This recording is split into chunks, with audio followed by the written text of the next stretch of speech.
Are you looking to build a Canadian stock portfolio? Are you looking for two great Canadian stocks that not only pay dividends, but increasing dividends every year? This video, I'm going to be briefly breaking down two of my favorite Canadian dividend paying stocks. You're probably going to say, if you watch all my videos, that I've recommended these ones before, but that was a year ago and over 100 videos ago. The economy has changed, everything has changed. If you're wondering if I'm still recommending these stocks for 2021 and beyond, the answer is yes. Let me know if you like this style of video. So my early stock picks, I do scripted and I take a bunch of pictures and I read off a script and I let you know my picks. But now I'm going to be trying something a little different.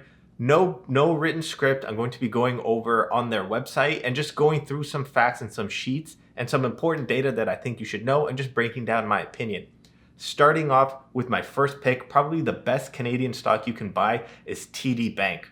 So I'm going to be showing you how to find it on Questrade. So if you type in TD, you'll notice TD and then it says NYSE, New York Stock Exchange. So it's listed on the Canadian Stock Exchange and the New York Stock Exchange. But if you want the Canadian one, type td.to and you notice it says TSX. If we click on it, TD Bank is currently trading at $82.95. They pay a quarterly dividend of 0.79 per share. Or at, what is this per year, 3.34 or something? The yield is 3.78 now. This doesn't seem like the highest yield, but when I recommended it last year, the price was around $55 a share and the yield was around 5.5%. So if you did buy it last year, you'd have a huge 50% gain plus a great dividend yield. You shouldn't focus on the yield right now. The reason why I'm recommending this is increasing annual yields. And we can show that here. They have a great little image. Where is it? There we go. So you can see from 1996 to 2021, they have an average of 11% annual growth. So let's say right now, if you were to buy at, your yield is 3.79% and they grow at 11% per year. In, what is this? In 10 years, you'll have a 14.89% yield, which is absolutely insane. So if they do 0.79 per quarter, oh, what's happening here? If they do 0.79 per quarter, which is 3.16 per year, your yield will go from this $3.16 per share to $14.26 per share. This is over 10 years, assuming they stay consistent with their growth. They did have 1 year where they didn't increase. So in 2010, they stayed stable at $1.22 per share. But ever since then, they've had 10 straight years of increases around 10% since 2010. So if we go back, I do want to show you to this other note right here. In the past year, you would have made 52%, which is great. But the average, we need to look at long term. They don't give us 25 years plus, which would be nice. But if you would have held for the past 10 years, your average return with dividends reinvested would be 11.7%, which is beating the market. The market is considered to be the S&P 500, which the average return is 9.8%. So this is great. Let's go over to, what else would I want to show you? I do like this dividendinvestor.com. They do give some important facts. So the first dividend that was paid on TD Bank was 1857. So it's around 164 years straight. They don't have information past 2001 though. So they give you 20 years and that's it. But this is pretty good. For every public company, you can go to their investor relations section. So click on investor relations. They have 23 years. You can check out the annual report. So we're going to be looking at 2021 and their Q2 report. Going over to their DRIP section, they have a dividend reinvestment plan. They used to offer a discount on the shares when you invested in it. They do offer, where is it? It says somewhere, up to 5%, but they don't have it right now. But if you have shares and you want to reinvest those dividends and not receive cash, you scroll down to the very bottom and there is an enrollment form. Fill out this form and you can be enrolled in their DRIP. Now, if you want to know how to qualify for their DRIP, it is pretty easy. So 82.95 per share and 3.78%. We need to go per quarter. This divided by that. If you invested $8,000, let's round to $8,800, you would get 1 share per quarter. So that would be a good way to enroll in their dividend reinvestment plan. So the way to calculate 8,800. So if you invested 8,800 every quarter, you'd get 1 free share. Moving on. Now, I do like, this might get confusing, but I'll break down some key points. If we look at their highlights section, I like this better than just looking at their financial statements because I get like 9 quarters to compare. If we look at the Q2, revenue is down. It pretty much matches their Q2 2019, but revenue is down. Not the biggest deal, it's not down by a lot, but what I do like is that their net income is up over last quarter. It's probably the second best net income quarter in a couple years. The big factor here is the provision for credit losses. You'll notice this PCL being thrown around. See, they do harp on it a lot. PCL, this is the provision for credit losses. If we go back, did I lose it? So when the pandemic happened, if you look at here, everything was under $1 billion. So another side note, since this is in millions, 5,000 million is a billion, 5 billion.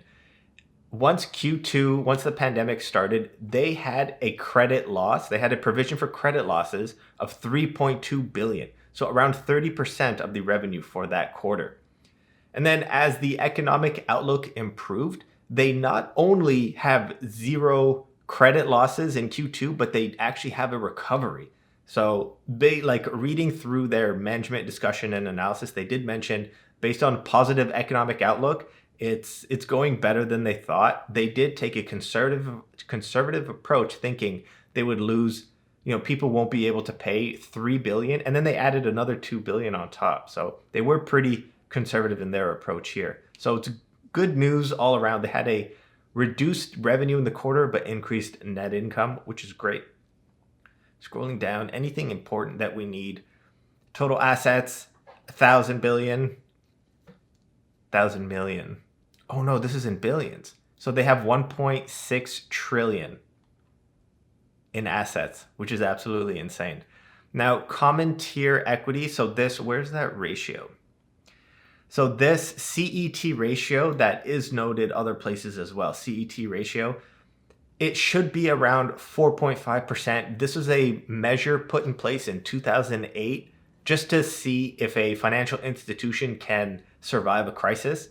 And you don't want, so since the measure was 4.5% minimum, you don't want a company hovering at 5%, 5.5. You want to make sure they blow this ratio out of the water, and they do almost by 3 times, which is great. Anything else important that I wanted to show here?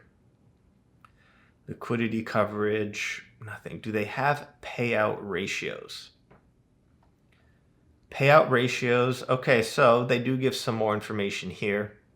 Closing price, you can see in Q2 last year when it tanked from 73 to 58, which is huge. Huge drop. Book value per common share, not important. Market cap, 153 billion. This is the Canada's second largest bank, Royal Bank being the first. And you can see the increasing dividends from 0.74 per quarter, 0.79. Dividend yield, 3.9%. Where's the payout ratio? There we go, dividend payout ratio. So Q2 last year was pretty bad at 92%, but given the economy and what happened, this is understandable. The banks have been hovering between 40 and 50%. So with TD Bank coming in at 38.7% for Q2 2021 is great. It does show that they do have room to grow.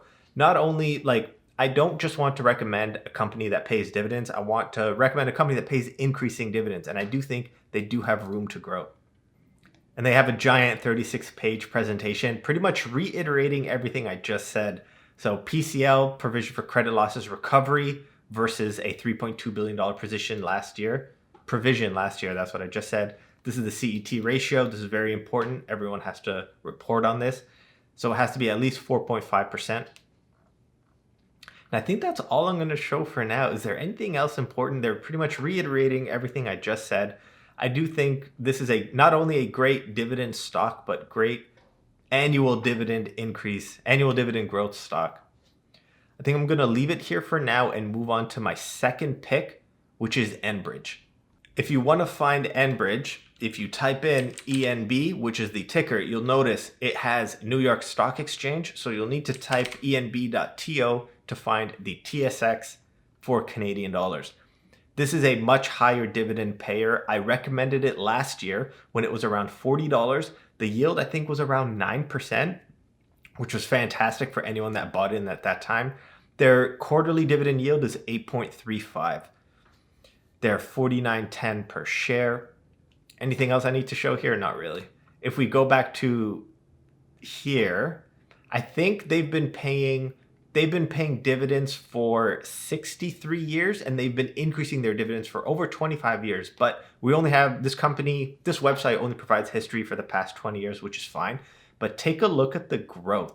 So slow growth initially, and then they've had an average, I think, of 10% increase in the past 5-6 years, which is fantastic. I'm not looking just to recommend just dividend payers. I'm looking for increased dividends as well. So 3.24 for 2020. They're only going up to 3.34 for 2021, but growth, it's still growth nonetheless. If you're wondering if they have a dividend reinvestment plan, unfortunately, they don't have one themselves, but you can, I think they cut it off in 2018. You can reinvest if you use Questrade. There's something called a synthetic drip. It would only work if you get one free share.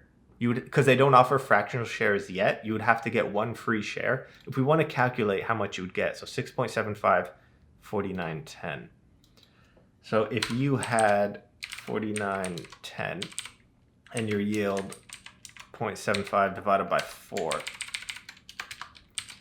so you would need 2,900, let's say 2,910 invested to get one free share per quarter. The reason why it's so much less is because the yield is higher and the stock price is lower. So it does make a little bit of a difference. Looking at the Yahoo Finance, they have stats. They do have something. Their payout ratio is 104%. This does seem like a red flag. They're paying out more than they can earn. But for utilities and for Enbridge, there's something called distributable cash flows, which is around, I think they have 70%. So this might seem like a red flag, but it's not the number you should focus on for now. If we go, okay, so the part of their presentation, distributable cash flow, I don't get why they started with 2020, even though this is the 2021, but this is fine. So their distributable cash flow, they plan on increasing it through 2023 by 5 to 7% per year. So expect your dividends to increase by minimum 5% per year for the next 2 years, which is great. Not as good as the 10% in the past, but what can you do? If we go over here, sustainable dividend growth, that's what we're looking for. We're not just looking for dividend payers. So they have 60 to 70%. I wish they gave us the actual number. I can't find it anywhere, but 60 to 70%, which is good for a utilities company. So they do have a huge increase in operating revenues in Q2 over last year, but they do have lower income. Where is it? Operating income. So their revenues increased by, what is this, 30%, but then operating income is down mainly due to the commodity costs. They mentioned the cost of the raw materials were so high, they weren't able to offset it by passing along higher costs to their customers. I won't say this is a red flag, like reduced net income, but it's just with the pandemic and what's happened recently, this is understandable. Scrolling down to something more important, I don't care so much about changes in equity. You guys know, if you watch some of my past videos, the statement of cash flows is my favorite. I don't care about income so much because there's a lot of fluff, there's a lot of accounting rules in there. I do like cash flows more. So cash is king. Can a dividend payer consistently pay out their cash? I wish they showed the quarterly amount. Right now, they're just showing for the 6 months of 2021 compared to 2020, but that's fine. Now, cash flows from operating activities, just base operations, just providing their services, is down 500 million. Does seem like a red flag, but they did point to their higher commodity cost, which is why their operating activities went down a little. If you want to know, obviously increasing operating activities per quarter or per half year should be what you're looking for. But if you want to know if it's a red flag, let's look at the common share dividends. This is what we'd be receiving. So every 6 months, they pay 3.3 billion in dividends. Now, with their base operations, they're making 4.8 billion. So even though their dividend requirement increased and their operating activities decreased cash-wise, they still more than cover by at least 50%. So if you're wondering, are they able to sustain this high yield? So 6.75%, in my mind, is a little on the high side. It is pretty good, which is why I recommend investing in this. If you're wondering, can they sustain this? The answer is yes. They cover it by more than 50%, which is fantastic. Scrolling down to their balance sheet. So if you're wondering if they have a good balance sheet, this, in my mind, not the best, and I'll let you know why. So assets greater than liabilities, that's fantastic. That would be expected, but this might be a little red flag. Current assets, 8 billion. Current liabilities, 13 billion. So these are assets that they can quickly turn to cash and liabilities that would be due in the next year. So right now, they currently can't cover. If everything came due right now, they can't cover, but they do have credit facilities with around 8 billion in room. Let me try to find it. Credit facilities, they have 21 billion total with 12 drawn. So available that if something were to happen and they needed to pay their current liabilities right now, they have more than enough in credit facilities that can withdraw, that can cover that position. I think I'm going to leave it there for now. Not much to say. These are my two favorite companies. If you want to go on Enbridge, if you go into their investor section, financial results, they just released this 2 days ago. So I'm filming this a day after, actually. So you can check out their news release, their presentations. I really like the way everything flows. They really have a nice looking website. They have this great presentation, 27 pages. Might get confusing at times because they go into their projects and there might be a lot of jargon that you don't understand, like you don't know what a line 3 is, but it's a lot of useful information if you keep track and if you follow quarter for quarter. But I think I'm going to leave it there for now. Please let me know if you want more scripted videos. Like I'm not good at talking off the top of my head. As you can see, I kind of jumble every now and then, but it is a lot easier to film. So let me know, do you like just me going through their financial statements and talking off the top of my head, or if you want more scripted, shorter, detailed videos? Thanks for watching. Tune into my next one. The next one I'm going to be doing, I think I'm going to be choosing 2 monthly dividend payers. These are quarterly dividends. I'm going to choose high yield monthly dividend payers that I recommend to buy and hold forever, pretty much. Thanks for watching and tune into the next one.